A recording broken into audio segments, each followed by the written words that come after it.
السلام عليكم ورحمة الله. ازيكم عاملين ايه؟ كل سنة وانتم طيبين. عيد اضحى مبارك عليكم. يا رب يعود عليكم الايام بخير يا رب.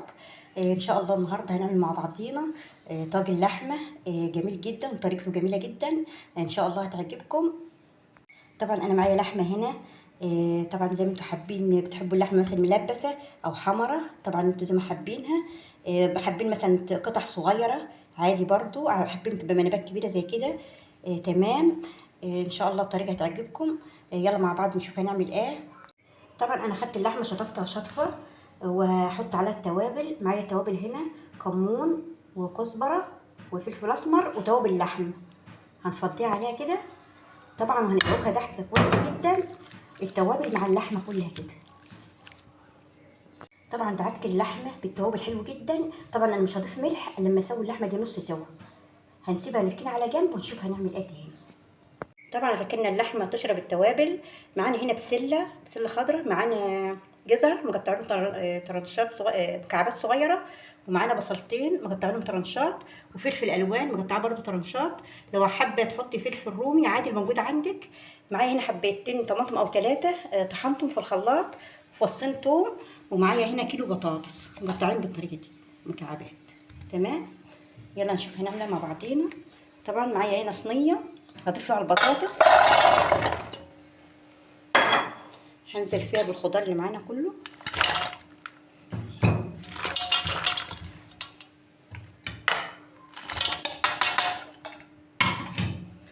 بالبصل، الفلفل الالوان. طبعا هنقلب كله مع بعضيه. طبعا معايا هنا التوابل، نفس التوابل اللي حطيتها للحم. معايا توابل لحمه وفلفل اسمر وكمون وكزبره. انت لو حابه تضيفي اي توابل تاني انت حباها عادي ضيفي اي توابل انت حابه تضيفيها تاني، حطي عادي. طبعا هنا هحط الملح، معايا معلقه ملح. طبعا الملح انت بتظبطيه برضه. هنقلب كله مع بعض. طبعا هرست فصين التوم هضيفهم برضو عليه. تمام. هنحرك برضو كله مع بعض كده. طبعا كوبايه الطماطم اللي معانا دي هضيفها على وشه.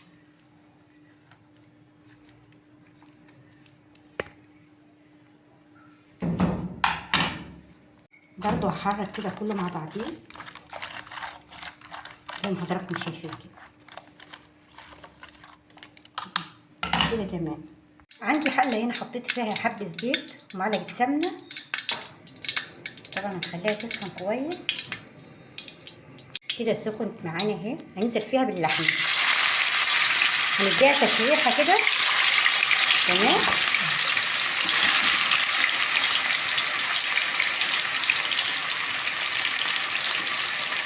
زي ما حضراتكم شايفين. طبعا اول لونها ما بيغير نجيبها على الناحيه الثانيه.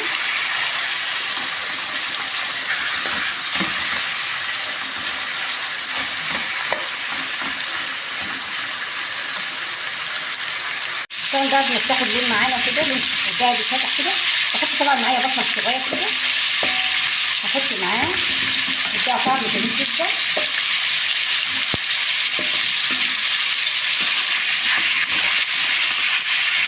هقلبها برضه كده.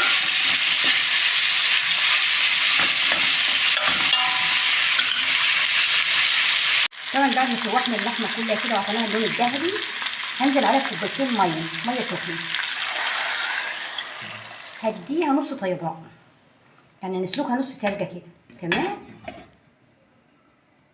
كده. خلاص اللحمه معانا استوت نص طيبان، طبت نص طيبان يعني اهو. كده هضيف لها الملح. ما اضيفش الملح الا لما اللحمه تطيب نص طيبان كده. استوت معانا نص سوا كده. خلاص كده هنقفل عليها، هنكمل السوا مع البطاطس والخضار او ندخلها الفرن هتكمل سواها. طبعا معانا صينيه البطاطس اهي. طبعا اللحمه خلاص نزلناها، هنرصها طبعا هنا على وش الصينيه اهو.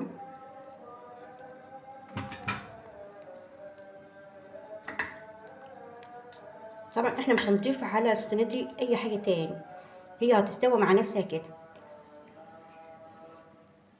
الميه اللي هتنزل من الخضار هتستوي بيها. تمام. طبعا هندخلها في فرن سخن على الشبكه في النص وهنغطيها اول ما تستوى تكمل سوى اللحمه. هنحوشها ونوريها للشوايه عشان خاطر تاخد لون. طبعا بعد ما طلعنا الصينيه من الفرن زي ما حضراتكم شايفين جميله جدا، وتسويتها جميله جدا. طبعا فتحنا الشوايه خدت لون من فوق. بصراحه طريقتها جميله وطعمها جميل جدا. بتمنى انكم تجربوها. طبعا مع شويه رز بشعريه كده، اكله جميله جدا. بتمنى تجربوها. طبعا البطاطس طيبه جدا زي ما حضراتكم شايفين، مستويه جميله جدا.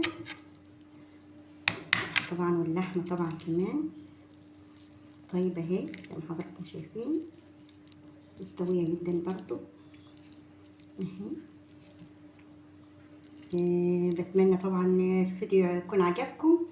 ولو عجبكم اشتركوا في القناه واعملوا لايك عشان يوصلكم كل جديد. والسلام عليكم ورحمه الله وبركاته.